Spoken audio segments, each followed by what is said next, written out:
Good evening. This is John Warren, publisher of the San Diego Voice and Viewpoint newspaper, coming to you with our program From the Desk of the Editor. We're joined in studio this evening by Ms. Latanya West, our managing editor, and we're here with our co-host, Dr. Leonard Thompson III. We always like to remind you each week that the Voice and Viewpoint motto is a people without a voice cannot be heard, that our primary focus is on San Diego's African and African American communities. But we always remind people that news has no color. It's only our reaction that's different to what takes place. So our paper in its 65th year is in all 89 zip codes, 17 cities, unincorporated areas, and 39 communities, available in newsstands, retail outlets, copies available in our churches, and you can pick the paper up just about any place you happen to be. And so this evening we're doing an open mic approach. If you wish to call in with a question or a comment, our number is 858-251-6111. That's 858-251-6111. Or you may go to the internet and do godradio1.com. And if you are listening, we are also connected to the Voice and Viewpoint website and other social media. Our Facebook page. Our Facebook page. Yes. And so this is the place to talk. You still got things on your mind, and we're still trying to digest what's happening to the country and to us and to all of the areas going on. So we always do ladies first. One of the exciting things about having Latanya here with us as a managing editor is tomorrow morning the paper hits the street, but the hard work has already been done in terms of deciding what goes in it, and she's been coordinating our staff from different parts of the country. We're making some expansions into other markets and arenas. Our app allows you to download the Voice and Viewpoint on the internet, and it's available on our website on issues, or you can just read the pages online. So Latanya is going to just give you a quick overview of what's coming up. She's just going to highlight one or two things, and then we're going to hear Dr. Thompson, who's always on top of the rest of the world, helping us keep up since he's a daily radio host. Latanya. Good evening. What am I talking about? Oh, you're talking about what's coming up in the paper tomorrow. Okay, thank you very much. You're giving people a couple of highlights. And you got to speak loudly so they Can you hear me okay? They should be able to hear you very well. Okay. All right, great. Sorry, I'm a little punchy because it's print day. So, we've got some interesting things. If you're interested in knowing about what the Secretary of State has been doing to make sure that our vote is counted, we have an article about that should be interesting for those of you who are interested in that and making sure that process is working as it should. And we also have, for those of you who've been following the MSNBC controversy with a very well-known group of hosts about visiting Trump at Mar-a-Lago, we have an article related to that. That's a hot topic going around. A lot of people really shocked and disappointed over that decision that's been made there. So it's kind of a preview of coming attractions there. So just a few things. There's also something about the San Diego Tourism Authority's Accelerator Program. So you definitely want to check that out. They have an application for people of color and other underrepresented people around San Diego who can get opportunities in the tourism industry, an accelerator program for small businesses. So definitely check that out. All right. All right, Wonderful. Dr. Thompson. Well, as you know, as the world turns, we still yet live and we still occupy our current space. One of the things that we're encouraging people is now is the time to be vigilant and to educate yourself. You're not going to be able to depend upon people to spoon feed you information, but you're going to have to search it out for yourself and make sure that in your searching, you get an understanding. There's so many falsehoods out there that we have to break down. And so I tell people to fear not. It is what it is. but we will be okay. Yes, absolutely. Well, I believe that we survived slavery, we can survive Donald Trump. And I think that a lot of people are moving into a fear mode, which is giving more power than actually exists. We still have checks and balances here. And even though the Republican Party has control of the House, the Senate, the courts, and the presidency, there's still people in all of those positions who believe in the Constitution. I think the primary job of the MAGA movement was to get Trump into the White House, which opened the door to get all of these changes that they want to attempt. The changes they have in mind are not going to be easy. Case in point, the people that are being selected for positions who have no experience, no background, and Nikki Haley is already out there as against Gabbard, the woman that's being appointed intelligence and knows nothing about intelligence at all. The Secretary of State choice is probably the only one with some experience. You're talking about RFK Jr. On a mission to destroy Health and Human Services, which will have devastating impact because it also oversees the Food and Drug Administration and all of these various programs that are affected. He's against vaccines, and so we have a struggle. The business community is waiting to see who's going to handle the Treasury because that's important. And while the stock market is up, the bond market is going through all kinds of trauma and tremble because the bonds, people are concerned about what's going to happen in terms of confidence in the government and its ability to make the payment schedules on those dollars that have already been loaned. So there's a lot happening out there. And on a more subtle note, coming back down, and we dealt with some of these things, Dr. Thompson and LaTanya, you will remember at Biscuit Grits and Politics yesterday. We talked about the future of America, and we talked about the collateral impact of a Trump presidency, where people who are ultra-conservative right, many are openly racist, are going to feel more comfortable in expressing their racism now because they think they have support from the top. And so our mission is to be on our guard, to not let things just go by and start surrendering. We got this far because we are descendants of people who were fighters. We came through slavery. We came through Jim Crow.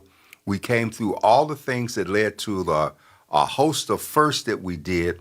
And we did these things in spite of the obstacles that were directed at us and not because of those. And so we've got to gear back up and put on our big boy shoes and get ready to do some things.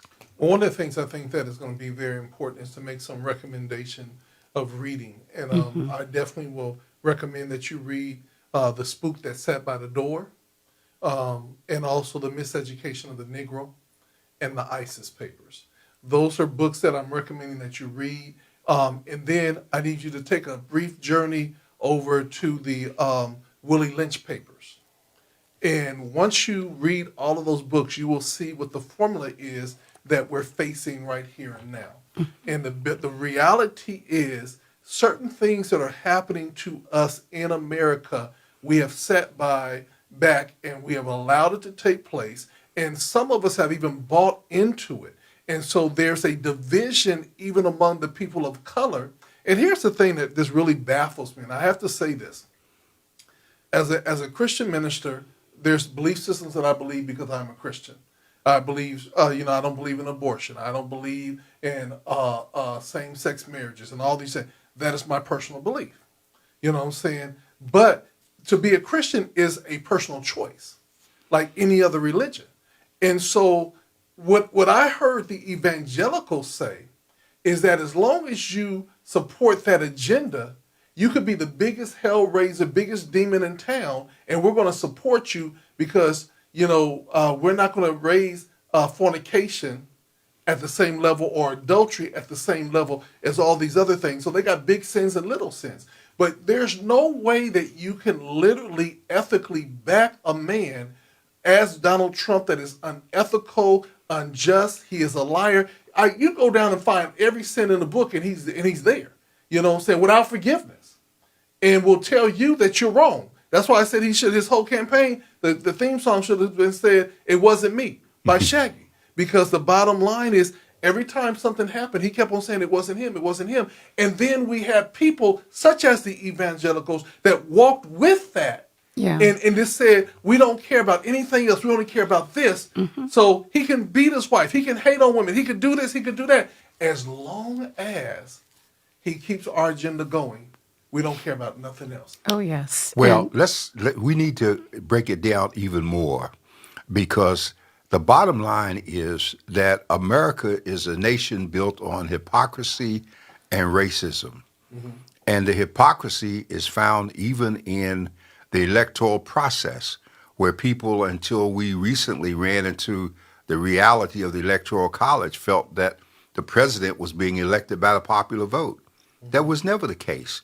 If we go back in our history, we had things like the poll tax, and the whole system was designed for people who own businesses to be the ones to benefit from government.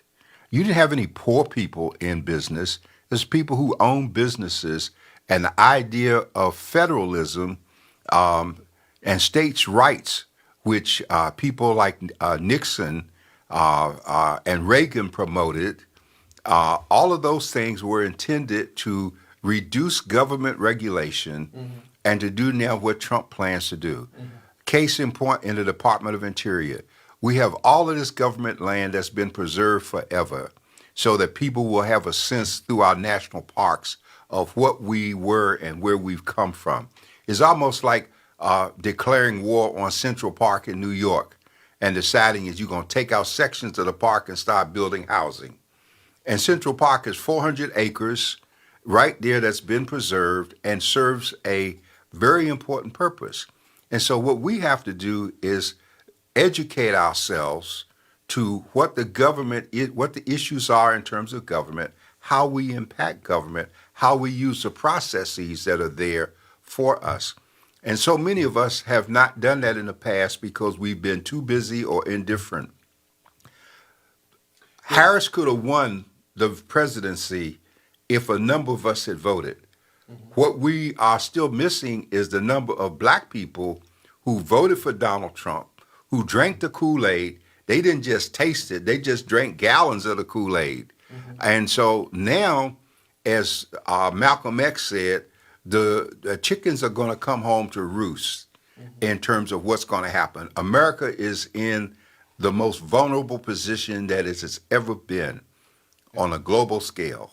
Yeah, and and I have to say this, and this be really honest, is that when we say tendencies, certain people have tendencies, and they are concerned about the LGBTQIA agenda, but they have a president that is showing tendencies that he goes both ways, and that he's attracted to men, especially men that are hung low, and he basically said that he basically talked about Jack Nicklaus and seeing him in the gym and in the locker room. And I'm like saying, did y'all hear what he just said?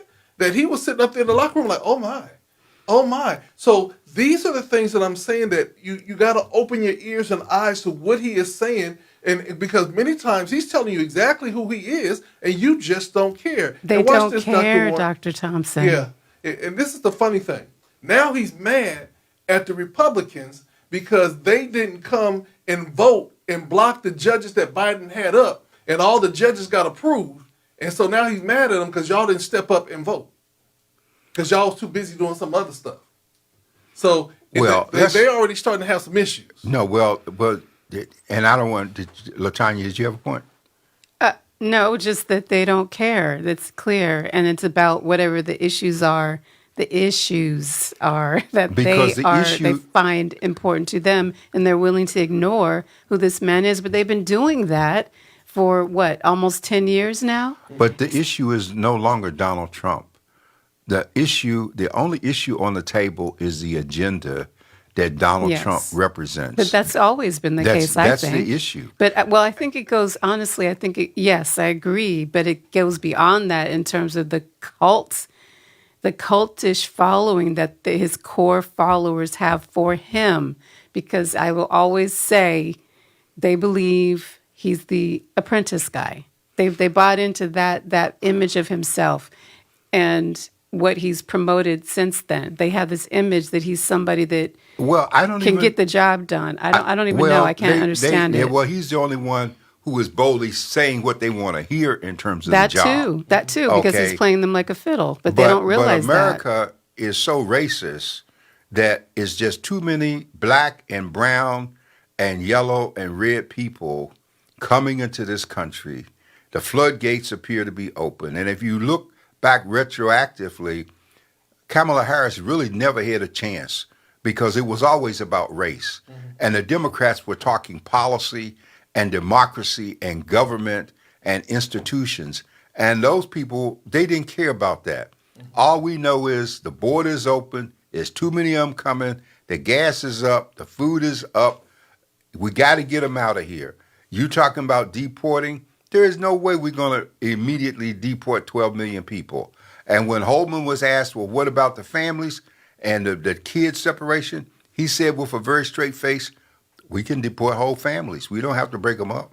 And that's the thing that I think that we got to be very understanding, because see, whatever happens because of the fact of people's inactivity or them voting for what we call this MAGA agenda. Here's the thing. The Palestinians said, we're going to vote. We're going to step out of this election because we mad at Biden because he's supporting Israel and everything else. But then now Donald J. Trump is in, and he's telling Netanyahu, flatten everything.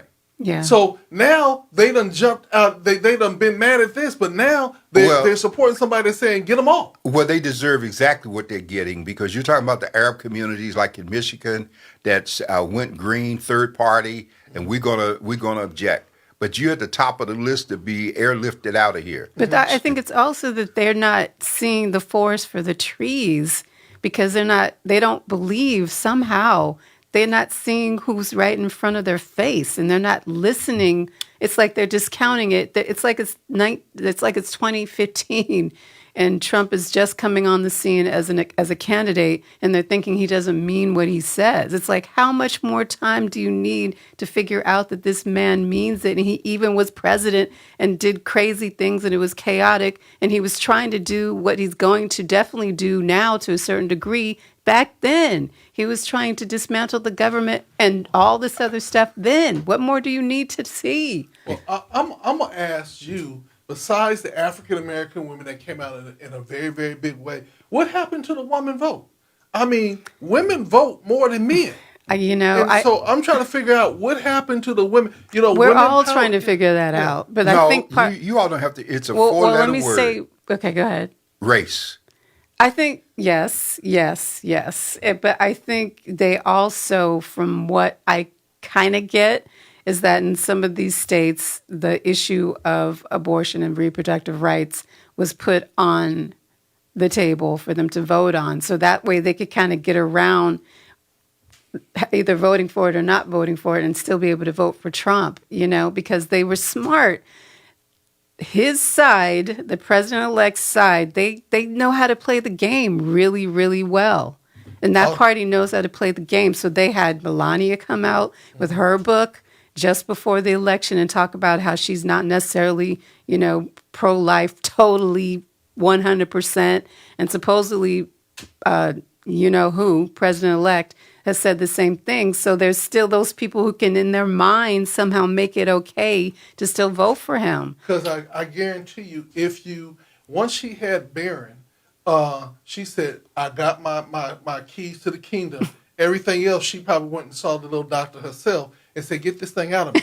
You know what I'm saying? I already done made my investment. Well, let's hope not. And everything else. The thing about it is, I believe you are the person that you are when you become. He cheated on his first wife to the second wife. Cheated on the second wife to the third wife. She knew all about it. Oh, she sure bought she into it. did. Of course but she She did. made a great investment. Yeah, but she had an agenda to get her mother and them over here in the country Yeah. to get a citizenship. Mom died a citizen. She made her money on fashions and all the things that she did. And so she's completed her agenda. She's not really concerned about whether or not she doesn't need to be first lady. If you think about it, Mar-a-Lago has always been bigger than the White House. Okay, I mean that's the contribution of the Post family to the federal government, and they just let it go into bankruptcy, and he bought it. Everything he's done has been with some hype to it. What we have to remember is this is what people looked at when they voted for Trump. We don't care about the 34 charges, the indictments, the pending cases. All we know, and this is what was sold to white America, if we elect Trump and hold our nose, we get a chance to place 2 more judges on the Supreme Court. If we can do that, we will control 7 of the 9 seats, and we would have made the difference for the next 60 years. And now we can move toward regaining control of America and make America is not great again. The goal is to try to make America white again. And they can't make it white again when the birth rate is down for white people. The birth rate is up for the Mexican community, and people complaining about them. And I always said they're taking back the California and the West, the states, one baby at a time. But it doesn't explain the black vote and the brown vote completely, because then there's the quote unquote economic issue there. Well, that people. There are several things involved in the black vote. We know people, and we have family members who voted for Trump. And what you learn very early in life is that you can never argue with what people believe. You can only argue with what they think. And so they have bought the idea. When I say drink the Kool-Aid, I think people I need to always remind them of the perspective. That statement comes from the Jonestown situation where all of those people died because he mixed the Kool-Aid and had all those followers drink it, and they all thought they were going to heaven to live. So our people have been drinking the Kool-Aid. We've been buying into Trump, coming out against Harris. Half of the men are coming out against him because her husband is white and Jewish. And then there are people who haven't forgotten her in terms of being Attorney General in California. She was not an Angela Davis. She was not a flag waver. And she did a lot of conservative things that were real serious issues. But she did her job. I mean, she did her job. She did more than her job. Yeah. Let me do this as an emergency alert. If you are in the Miller Ranch, Campo area, there is a wildfire that is out of control. They are evacuating you to 2951 Hamershaw Road to the Edwards Cinema. And so just for those people that are in the city of San Diego or in the county that is listening, there is a wildfire that has come out of control, and they are evacuating people down the mountain, it seems, at this point. Did you say it to the Edwards Cinema? Yes. Which is Rancho San Diego. Yes. At Hamershaw and 94. Yes. Yeah, where you turn there. Yes, sir. Okay, and that's a major evacuation point. Yes. Because people are bringing their RVs and their animals and everything down there. So the fire is coming. The Miller Ranch and Campo. Okay. Yeah. And so evacuation warnings are in effect. But you don't mean Campo in terms of outer Campo. You mean Campo Road. Yes, sir. Okay. Because a lot of people, when you say Campo, think that you mean Campo, which is further out. Yes, sir. But the Miller Ranch area comes up Skyline. Yes, sir. Okay, because that's where Miller Ranch was in terms of that whole area. Exactly. Yeah. Exactly. So, Some of us think we don't know how they got those names, but they used to have cattle grazing out there. yeah, I remember going to the Miller Dairy, and Yeah. they used to have the best ice cream sandwich, and we get our milk there and everything Yep. else, and we would see the cows, just like on Skyline where they had the horse ranch. Right, Yeah. yeah, because we Yeah. had horses out there. And just like where Cox is now, over there off of Euclid and Federal. Used to be a drive-in where Big drive-in. Yeah, where the lot is over there. I Where miss the truck is. drive-ins. Don't you? Yeah. Don't you miss drive-ins? Yeah, I no. do. I know. Like you don't. It was Yes, as fun. a young man, yes, I do. Yes. Miss those driving. Yeah, Robert Schuller would miss them too, right? Yeah. Because he redefined it on Sunday morning. Exactly. I was yeah. thinking the family thing, Yeah. the family's all in the Yeah. car, and you go Yeah. get the food and the popcorn and the funny- nachos. the funniest thing is that if you talk to African American families that were from the community, they would always ask, "How many of you guys hid in the back seat with a cover over you, Yeah. so you have to pay How for the many did person?" you have in That's the so- trunk? Yeah, Right. exactly. Oh, yeah, that's so true. And I then forgot about that the part. playground that was underneath the screen that you get to play with before you have to go back and Right. everything like that. Yeah, yeah, those Well, are the good old days. Yeah, Yeah. yeah, it was good. So that's an important evacuation Yeah. in terms of what's taking place there. Yeah. Okay. So Dr. Warren, the reality is, and this is what you did with Biscuits, Grits, and Politics. We open up the mic to say, what are your concerns, and how can we help you navigate through it? One of the concerns is that Donald Trump is currently making a lot of appointments and saying who he's going to put forward and everything else that nature.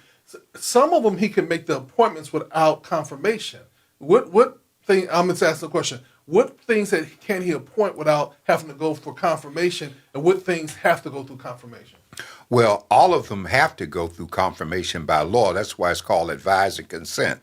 You put them up, and the Senate is advised in terms of who the people are, and they give consent, and that's kind of the check and balance. What Trump wants to do is have the new leader of the Senate declare recess when the Senate convenes in January, probably right after the 20th when he takes office, have the Senate go into recess and then make his appointments. And those appointments will be good for 18 months without being voted on by the Senate. And that's the way they would like to try and get Gatz in terms of Attorney General and all of these other people that are crazy, like that character that they want to put over the Department of Defense, who has no idea. And he's already said in some of his little public meetings that he's going to fire the Joint Chiefs of Staff and get rid of people. And it doesn't work that way. Mm-hmm. So and the message is being sent because what's happening with our allies right now, what's going on with our allies is they are forming new alliances that exclude America because they cannot afford to wait, and they are pretty sure which way Trump's going to go, and it's not in their interest. Mm-hmm. Trump is embracing Putin. Trump is embracing, even though Biden just met with the President Xi of China, the key thing about him was when they held the last election in China, he got the Constitution changed so that he was elected president for life. Yeah. And so all of these people in these other countries, all they have to do is wait every 4 years to see what changes. Mm-hmm. The reality for us, and we need to pay attention to what I'm about to say, Trump has initially 24 months. In 24 months, we're going to have midterm elections. He is not going to control as much as he controlled in this past election because he's going to leave a trail of broken promises and things that he didn't get fulfilled. There's never been an elected official that got everything done in 12 or 18 months that they promised to do. And Trump knew that. That's why he took Elon Musk and the Indian guy and gave them 18-month appointments outside of the Office of Management and Budget, which really controls money. Mm-hmm. Okay, and so they're in an external, but damage can be done. Mm-hmm. And even if RFK doesn't get in, the people that he plans to try to put in, well, what did he say? He says he's going to fire all of these level employees that are in under the merit system.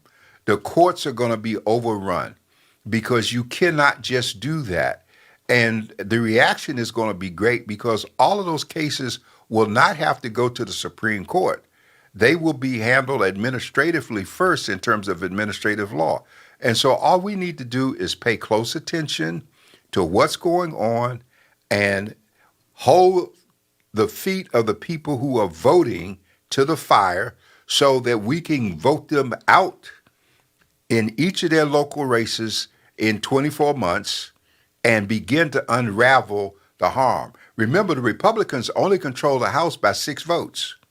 Mm-hmm. Just 6 votes. Yeah. Okay? And that means they can't do anything without Hakeem Jeffries crossing the aisle to prop them up because they're not going to vote en masse on anything. They're not going to get 218 votes on everything that Trump wants to come up. And can I say that what you just said, Dr. Warren, about the midterm elections coming up and paying close attention to what people are doing and how they're voting, what they're saying, that's a glimmer of hope for us here in a blue state. First of all, at least we're in a blue state for what that is worth, even though 40% didn't even vote for her, which is scandalous in and of itself. But because I want to be the voice for those people who are still traumatized and still shocked about what's happened. There's hope. There's still hope, and you can't give up. And just paying attention, as hard as it may be, and being re-traumatized and the anxiety of hearing all these crazy appointments that are happening, we have to pay attention as much as we might want to just pull the wool over our, like just hide out and not look at the news. We have to, because we can't afford not to. So much is at stake. And we have 2 years. Yes, we got to just get through the 2, but during that time, we can be doing things to make sure that when the elections come up again, we're ready. Well, I'm just going to be real. My philosophy, and I'm not being cynical, my philosophy is simply that I just serve a great big God. And Yes. I'm going to be active. I'm going to be vigilant. But the main thing is that we have always had to have an alternative plan living here in America. Mm-hmm. And so and for African Americans that are really conscious and really understand the plight that we face each and every day, when we walk into rooms and people automatically think that we're less than just because of the color of our skin, or we do certain things that are above everybody else, and because we make it look easy, then they say, "Oh, everybody can do it," and they basically minimize the brilliance that we bring. We always have to come with that mindset that in spite of, we have accelerated. And that's the way we have to go. Now, there are some people that done drunk the Kool-Aid. Yes. Omarosa, she drunk the Kool-Aid. And then when the Kool-Aid got sour, she wrote a book about it. It made more money. The bottom line consistently is simply this, is that Donald Trump doesn't control my destiny or anybody else's, that he will have some effect legally on laws and things in our community, but it is literally up to us to hold people to the fire, not only on inside of our cultural group, but outside of our cultural group. The Palestinians made the biggest mistake they've ever made because they literally ushered somebody in that is saying, get rid of them all. Well, let's be careful here. Though all of those people were not Palestinians.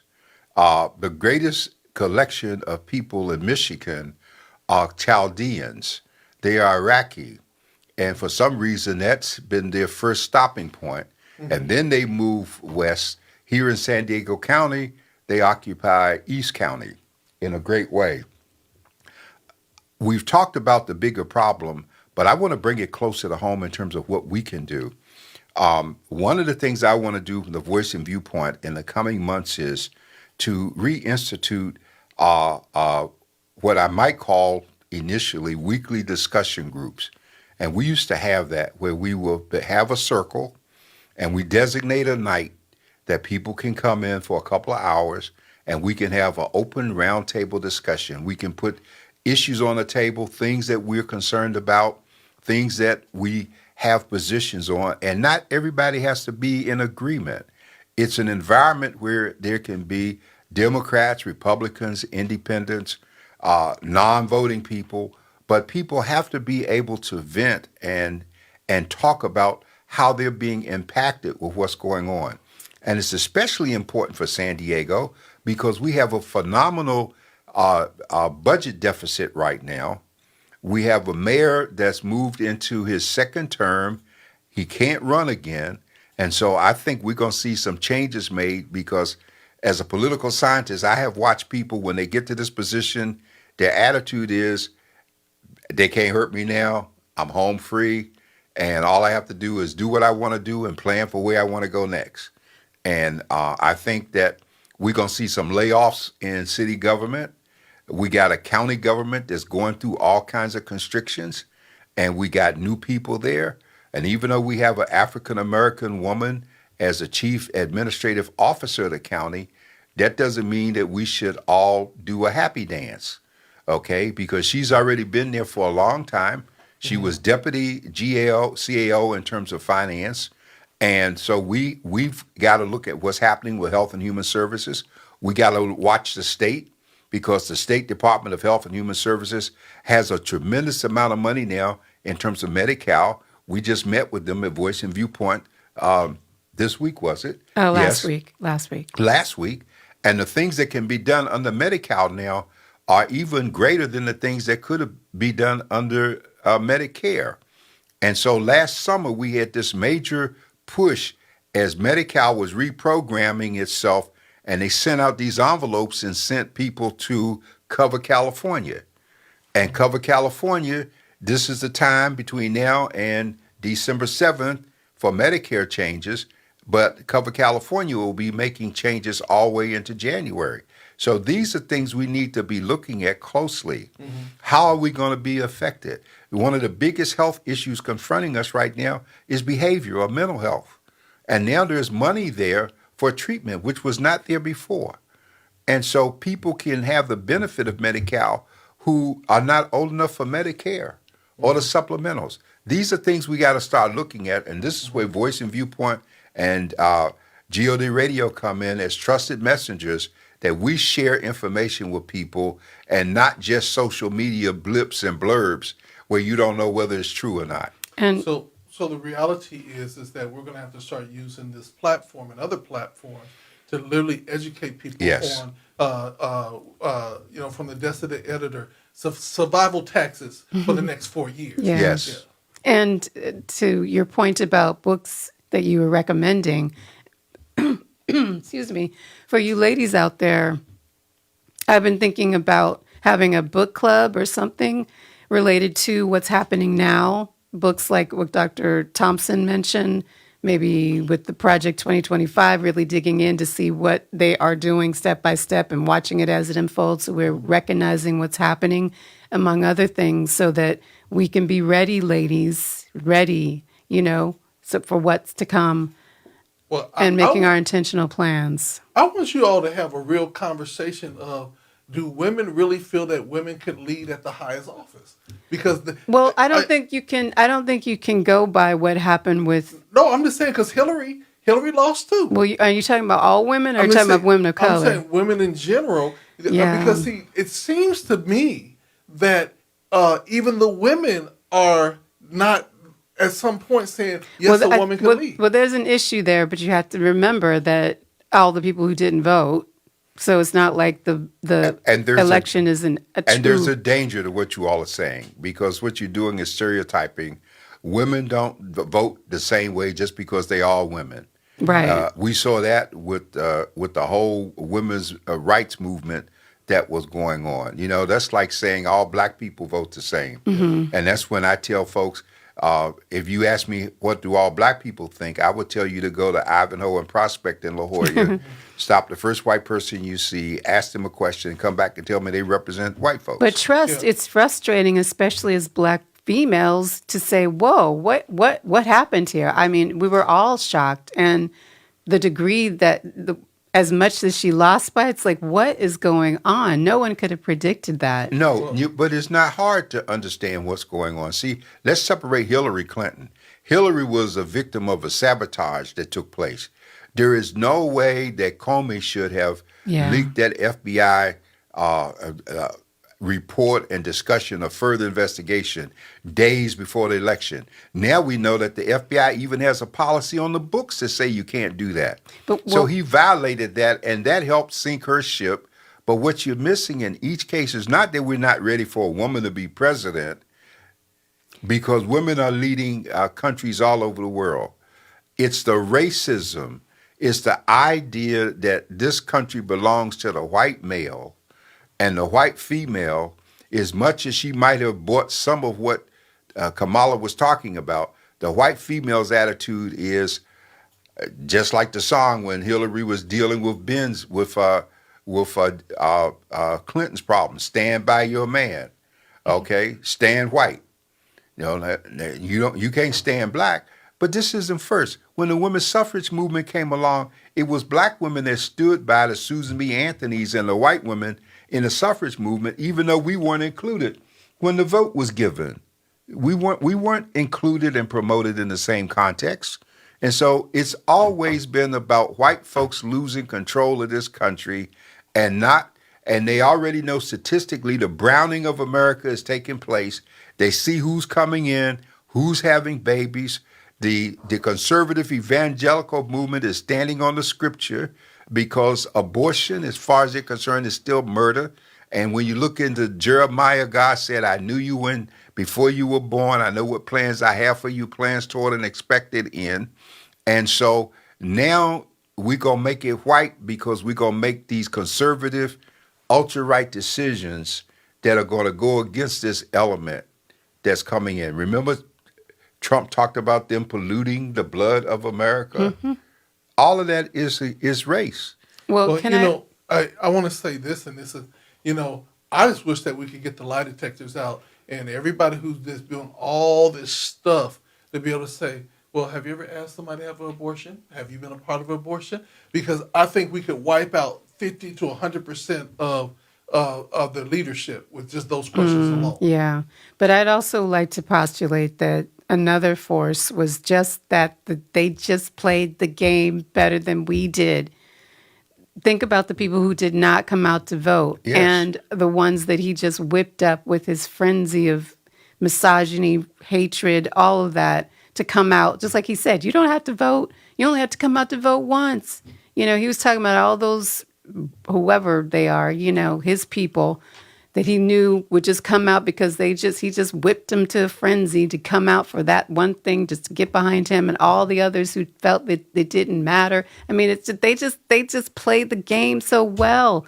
And the Voting Rights Act, the chipping away of that, all the gerrymandering, making it hard for people to vote. We're lucky here in California. It's easy for us to vote. That's not the case in a lot of different states. So all of that played its part as well. Well, I don't really think that they played the game better than us. I literally I think do. that what Dr. Warren said, it was truly racism at its best. Because just think about it. You have a vice presidential person that said, on come Tuesday, we're going to take the trash out.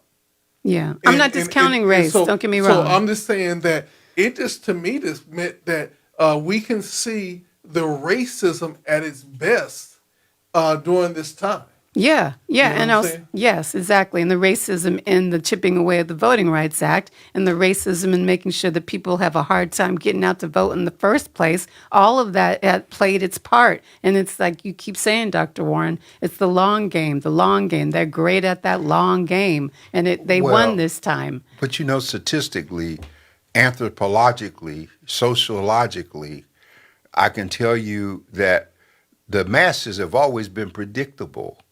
Okay, that's why Machiavelli wrote The Prince, because in The Prince, and there might be people who read it more recently than me. It's been many a years, but the whole idea was that if you stay close to the people, then you won't lose your connection. The whole government process is to pull you into a position that takes you away from the people. Then you start relying upon the position, you lose your contact with the people, and then you get wiped out from what's taking place. And so this whole idea is that Thomas Jefferson said it best, and I'm always amazed because of his genius, but Thomas Jefferson said these words. He says, eternal vigilance is the price of freedom, okay? And so we as a people have gone on recess. Black folks in America are on recess, And it's interesting that we're on recess because Marcus Garvey, when he was trying to start the movement back to America and he was beginning to see black folks waking up, what did Garvey say? Garvey said, the sleeping giant is awakening and it's going to get up. But most of us woke up, but we just lay back down. We laid back down in comfort on integration. We laid back down with drugs, alcohol, a few quarters that we didn't have before. We laid back down on being able to step away from our moral principles and religious beliefs and just do what we want to do. We laid back down and we just let stuff happen because we free now. And so, and my last comment in this little tirade I'm doing, many years ago when I was in the Army, I remember on a real cold Sunday morning, we had a church service out in the woods, and the chaplain stood in the back of a truck while we were all there drenched in rain. And the message never did leave me when he talked about freedom. And he said, absolute freedom destroys. And standing there in the rain, he says, if we pull this tree up from its roots in time it'll die. You've got to stay connected to something if you're going to live. And we have been disconnected from our heritage, our background, our values, all the things that got us through segregation, slavery, and all of that when we were one and we were collective. So we have to get back to that because we got a generation, just like the scripture talked about after Joseph died and the Pharaoh came. What did the scripture say in Genesis? It says, there rose a Pharaoh that knew not Joseph. And we got a young people that know not the civil rights, that knew not Dr. King or Malcolm or the protests or the marches or Birmingham. Not only do they not know, haven't read about it, they don't give a damn about it. They don't care. They just want to step up like the world just started when they got here. Well, they feel like it was a point in time and a point in history, and that history is definitely in the past that never, quote unquote, to be repeated. You know, but if you don't know your history, you'll never know your greatness, and if you don't know your history, you're bound to repeat it. So that is the risk factor of not educating our young people and not having them knowing what has taken place, because they will repeat things thinking that it's new. You know, Miss Latanya West, you remember bell bottoms? Yes. Do you remember mini skirts? Yes. Okay, so I remember in the 70s, afros, bell bottoms, and mini skirts.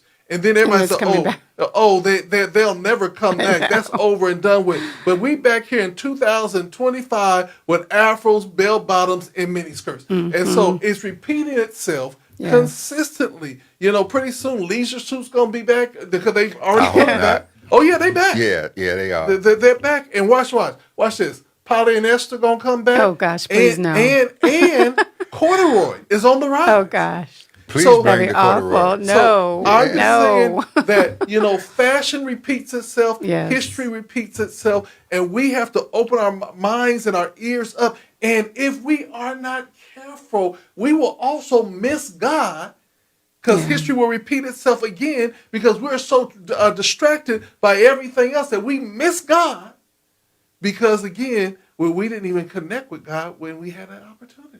Yeah. Well, you know, in Washington, D.C., my office on Pennsylvania Avenue was at an angle where I could look out the window, Pennsylvania Avenue, and look at the back of the National Archives. And inscripted over the building in big letters was these words, "The Pastor's Prologue." And so now we're here. If we don't learn from the past, we're bound to repeat it. And a lot of us, we can see it being repeated. We can see our children repeating mistakes because they didn't listen to what we shared with them. We can see people who are counting on us repeating our mistakes in terms of disconnection, not having values. The recession has been good in the sense that it brought some people back home, because we as a people were the only ones who were rushing to get out of the house and go get our own place when other ethnic groups were living as an extended family and pooling their money to buy property and make the dream come true. And we over here down at KFC and McDonald's walking down the street eating a meal that we should be having at home with the family. And so that's just one of the biggest things that we have to do, is that we have to become more vigilant. And we, as the elders and the people that do remember, we have to challenge ourselves to continue to keep it moving, continue to ask the question. You know, I'm not so much, and I'll be honest with you, Dr. Juan, I'm not so much as a whole bunch of adults getting together, talking about their fears and things of that nature. I really want to get some of these young people together and let them sit at the feet of these elders and really, truly learn and hear and ask questions and ask the famous thing that we always like, why? You know, those whys sometimes got us popped in the mouth back in the day, but yet and still we got them answered eventually. Well, but Leonard, I don't think that's going to happen because, you see, Frantz Fanon, he made the point, and Francis Welsing does as well. Frantz Fanon used to say that if you put a person's head in the dirt and you let them turn their head sideways and put your foot on their face, as long as they can breathe, they'll lay there. He says, but if you really want to impact them, turn them face down into the dirt, put your foot in the back of the head. Now they either have to struggle to breathe or die. Okay? And the system is designed to keep us in that first posture, because if it pushes us to the second posture, we're going to rise up and fight back. How does it do that? It takes the poorest of trailer park trash and convinces them that you are better than any black person because you white. Even though you poor white trash, you white and they just some black folks. They just niggers, so you better than they are. And people who don't have anything, who are looking for something, they drink the Buy Kool-Aid. into it. Yeah. They drink the Kool-Aid. They buy the myth because they're getting a false sense of value and worth and importance. It's almost like being in the cold and somebody gives you a shot of strong alcohol and you think the alcohol is going to warm you, but it doesn't. It really does just the opposite. It hurts your system. It's so much of this that's so predictable, but most people will not hear what we're saying, LaTanya and Brother Thompson, until they are in a crisis position. And that's when people come together. The Million Man March was successful because it came 2 weeks right after the O.J. Simpson verdict, which cleared him of murdering a white woman and a boyfriend and blocked white America in doing the backlash that they had in mind, because when they were getting ready to turn on black folks, all of a sudden That's a they good saw a point. million of us out there marching and they backed off. And now America no longer has a consciousness in terms of race. And all the people who are coming here and marching and protesting, they got the idea from us. Yes. And we on recess That's the most frustrating while they part. reading our playbook. Yeah, that's And the so most that's what we frustrating have to part, do. especially with brown people. It's like you wouldn't even have had what you have now if it hadn't been for what we did to pave the way for what you've got now. And the churches are not in the game. The churches have gone, they gone south. People ain't going to church as they should be anymore. They on Zoom or not bothering at all. Church is worried about trying to make a few pennies to keep the doors open, as opposed to the value of what's right and wrong and what the real message is. So all of this is very important. But I would say that this is that inflection point because it's so shocking to our senses. Those of us who have some sense, if I can say that, I'm sorry, I probably shouldn't. Need to be more respectful of people, I suppose, on the opposing side, but I'll just say it. I think it is an inflection point because you cannot deny the country that, as I said, the day after the election, here we are. You can't deny where we are and the country that we live in and the value that this country has said we do not have. So now it's about what do we do about it. And thankfully, like I said before, we have our predecessors, we have our ancestors, we have those examples. It's not like we have to figure it all out. Mm-hmm. So it's about educating, re-educating, and having some action, some intentional strategies to overcome. So moving forward in the San Diego Voice and Viewpoint, will you be listing in the job categories the black jobs that are now been saved by Donald Trump, so that we can all make sure that we can fill those black jobs? Saved by Donald Trump? Yeah, because he said that Oh. people are taking the black jobs, and so now that he's president, there should be some black jobs out Oh, there yeah. that should be able to be listed. Well, there's a lot of things we can list that Well, the definitely first thing aren't they happening did, or won't be they happening. put the survey and they said all black folks report to the plantation. Oh, yeah. Yeah. To assume your duties, okay? And Yeah. so black jobs, Trump said whatever came to his mind. He didn't care what he talked about. That's It's right. up to us now to watch the J.D. Vances and all of those little clones that are back there, that little policy dude was behind all of the racism and the separation of families. The people who are behind the scenes making decisions, okay? Those are the people to watch. Yes. And Exactly. he's just going to be, his attention span is less than 2 minutes. So we know he can't get through a briefing. Yeah. And so that's wasted. A military briefing every day on what's happening in the world. You just will give him a comic book to look at. And maybe he can follow it, so. It's just, it's repeating itself. It's like the same as it ever was. I mean, this happened in 2016 when he was president before. Well, let me drop the bomb, okay? The bomb is Boom. that America is under judgment. All right. I'm going to be like Obama's pastor because people were afraid of what the pastor had to say. Brother Okay. Wright. Brother Wright. Brother Wright was accurate. We started off as a country that believed in God we trust, that had a pledge of allegiance that included God. We got the Ten Commandments over the Supreme Court and prayer taking place in the House and the Senate every day, but you can't pray in a school. You can't put a nativity scene on property because they're talking about separation of church and state, which is the biggest lie and misrepresentation in the world because the Constitution does not say anything, neither does the First Amendment say anything about separation of church and state. The statement was made in 1871 by Thomas Jefferson when the Danbury, Connecticut Baptist Association questioned whether his religion was going to interfere with his position as president. And he wrote back in them and said, as long as I'm president, there will always be a wall of separation between church and state. It stayed that way until 1943 or 45 in a New Jersey school board decision where they were trying to give parochial state money to private schools for kids to go to school, and somebody misread that and said church and state, and it got in. There is no such thing. So it's based on a lie. And if God does not punish America with his LGBTQ behavior and decisions, he owes Sodom and Gomorrah an apology. Now, understand what I'm just saying. It doesn't mean that we hate people who are different because God does not require anybody to be saved. He gives us a choice. And so when people make their choice, we don't hate them. We still love them. But all our duty is to share with them what the truth is in terms of the alternative and love them regardless when they make their decision.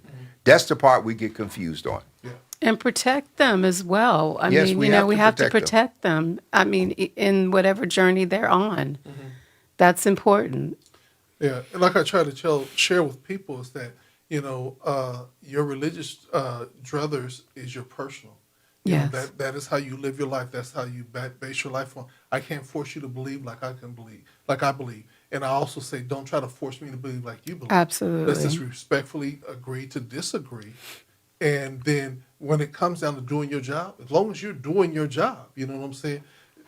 You're here to do a job, you know what I'm saying? Yeah. But when you come about your personal lifestyle, you know, if I tell you I'm not interested, then I should be respectful. I shouldn't have to put pronouns in front I of was my just name about and to say, because I everything am not putting no he, It's crazy. she. I'm not doing that. Yeah. The pronoun stuff is just Respectfully, utterly ridiculous. I'm not doing that.